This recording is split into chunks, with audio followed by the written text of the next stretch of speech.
Bom dia pessoal, boa tarde, primeiro ano. Nós vamos falar sobre o processo de combustão. Olha lá, combustão é uma transformação química que envolve a interação de material combustível, o comburente, que é quase sempre oxigênio, em que há uma liberação térmica. Então esse experimento aqui é para comprovar que o comburente é importante para que haja combustão. Então eu tenho o combustível aqui da vela, que é a parafina, a chama que já está acesa, né? E o oxigênio do ambiente que está mantendo essa chama acesa. Depois que eu tampo com o copo, ainda encontra-se um pouco de oxigênio no ambiente, e depois, quando acaba esse oxigênio em volta do copo, a vela se apaga. Então, a importância do comburente. Para que haja uma combustão, eu tenho que sempre ter esses três fatores: o combustível, o comburente, que é o oxigênio, e o calor, para que haja então uma reação química entre eles. Essas transformações podem ser representadas por meio de equações químicas. Então, quando eu ouço lá carvão mais oxigênio transformando em gás carbônico e cinzas, eu posso transformar isso em equação química, transformando cada um desses componentes nos símbolos que eu preciso para entender a química, onde os reagentes são o combustível e o comburente, e o produto gás carbônico, ou gás carbônico e água, ou óxido de ferro e assim por diante.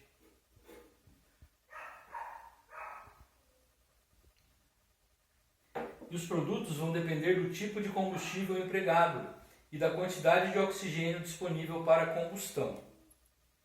Exemplo: o carvão, que pode ser usado na produção da cal e do ferro, é um exemplo de combustão. Vamos representar essa combustão do carvão. Considerando que o seu maior constituinte é o carbono, então o carvão é constituído por carbono, e carbono é representado pela letra C, e vai reagir com oxigênio, que é representado pelo O. Então olha lá, carbono representado pelo símbolo C, e oxigênio representado pelo símbolo O. É dessa forma que eu transformo uma frase que eu ouvi em química mesmo. Olha lá. Então temos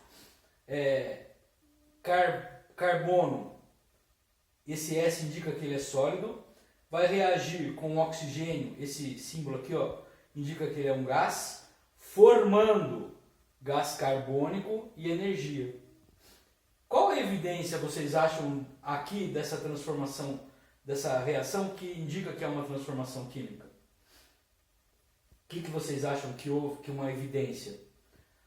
A produção de calor, né? A produção de calor, quando o carvão reage com oxigênio, forma um calor intenso, que é essa energia liberada no final aqui, Nesse caso, a energia está sendo liberada ou absorvida. Sempre que a energia estiver desse lado aqui, ela está sendo absorvida. Sempre quando ela estiver desse lado aqui, ela está sendo liberada. E esse lado aqui é sempre os reagentes e aqui sempre os produtos. Beleza? Legal. Agora vamos falar sobre cada combustível e o poder calorífico que ele tem. O poder calorífico de um combustível é quanto de energia ele pode liberar. E cada combustível apresenta um poder calorífico diferente. É a quantidade de energia térmica liberada na queima de 1 kg de combustível. O poder calorífico de diferentes combustíveis, olha lá. Eu tenho então aqui, o hidrogênio, ele libera 119,93 kJ por grama de energia. Metano, propano, gasolina, gasóleo e metanol, olha lá, todos eles. Cada um deles tem um poder calorífico diferente, certo? Que é a quantidade de energia que ele vai liberar quando eu queimar ele. Aí eu tenho dois diferentes casos da combustão, que ela pode ser completa ou incompleta. A combustão completa é quando todos os átomos de carbono formam gás carbônico. Então lá, quando todos os átomos de carbono formam gás carbônico. Então aqui eu tenho o exemplo da combustão do etanol, do combustível. Se todos eles, reagentes, forem consumidos, se transformando em produto, a combustão é completa. Então olha lá, etanol mais oxigênio formando gás carbônico e água. Lembrando que esses dois primeiros são os reagentes e depois da seta eu tenho os produtos. Então isso aqui é uma transformação química. Os produtos formados por hidrocarbonetos serão o gás carbônico e a água. Então sempre que eu queimar um hidrocarboneto, que é sempre formado por carbono, o produto formado é gás carbônico e água na combustão. Então essa é a combustão completa. Na combustão incompleta, há uma quantidade de comburente, ou seja, de oxigênio, suficiente para queimar todo o combustível. Assim, os produtos formados são monóxido de carbono e não dióxido de carbono. Quando o monóxido de carbono é formado, eu tenho fuligem, sobra de fuligem. Lembra quando você está fazendo alguma coisa na sua casa e a panela fica enegrecida?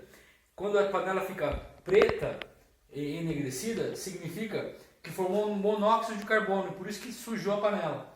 E a combustão então é incompleta, porque sobrou carbonos.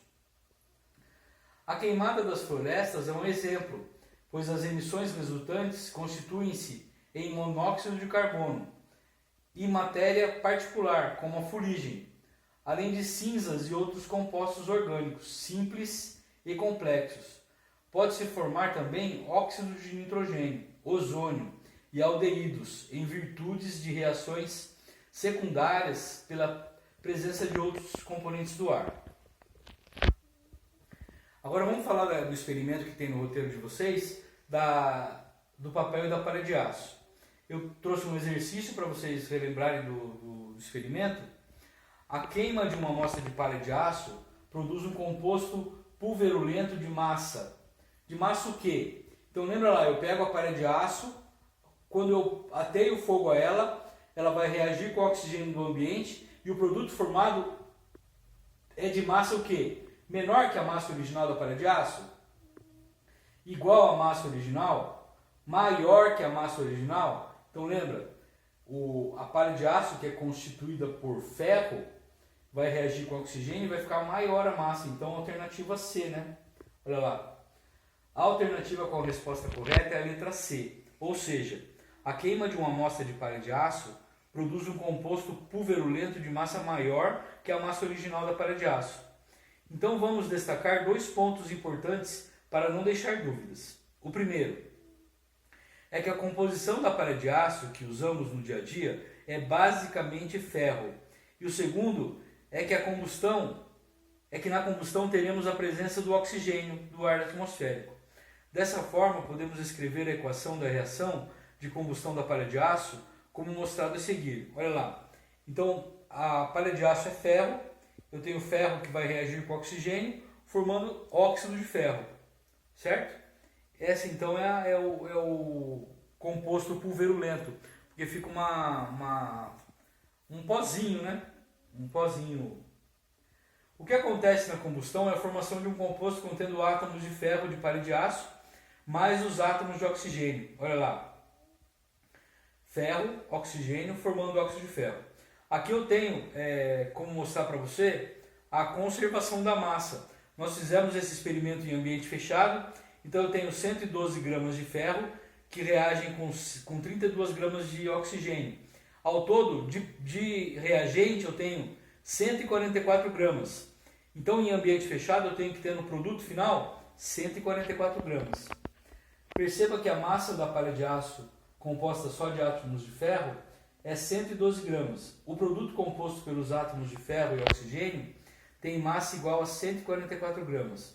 Agora, se somarmos a massa do ferro, da palha de aço e do gás oxigênio, teremos a mesma massa do produto formado, ou seja, 144 gramas. Portanto, a massa do produto formado pela combustão da palha de aço é maior do que a massa original da palha de aço. Ok, pessoal? Quantidade de energia dos alimentos. Então agora a gente vai falar sobre carboidratos, lipídios e proteínas. Carboidrato, um exemplo de carboidrato, por exemplo, batata. Lipídios são as gorduras. Então óleo, tudo que tem óleo tem lipídio. Algumas amêndoas, amendoim, tem lipídio. E as proteínas são as carnes. Elas possuem energia e essa pode ser medida em caloria. Então cada um desses alimentos tem caloria. Então quando você absorve essa energia,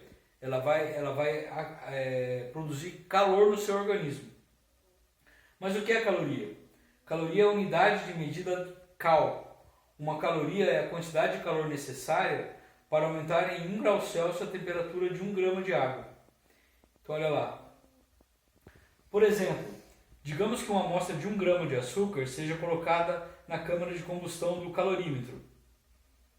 Com 1000 gramas de água a uma temperatura inicial de 20 graus Celsius, o açúcar é queimado e o termômetro indica que a temperatura da água se elevou para 24 graus Celsius. Ou seja, a variação da temperatura ΔT é igual a 4 graus Celsius.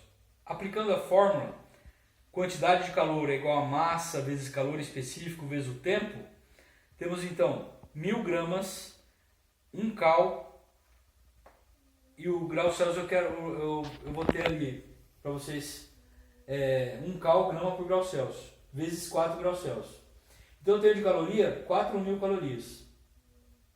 Isso significa que o valor energético do açúcar é de 4.000 cal ou 4 calorias. 1000 gramas de açúcar. Legal? Legal, pessoal. Muito prazer por ter participado dessa aula com vocês.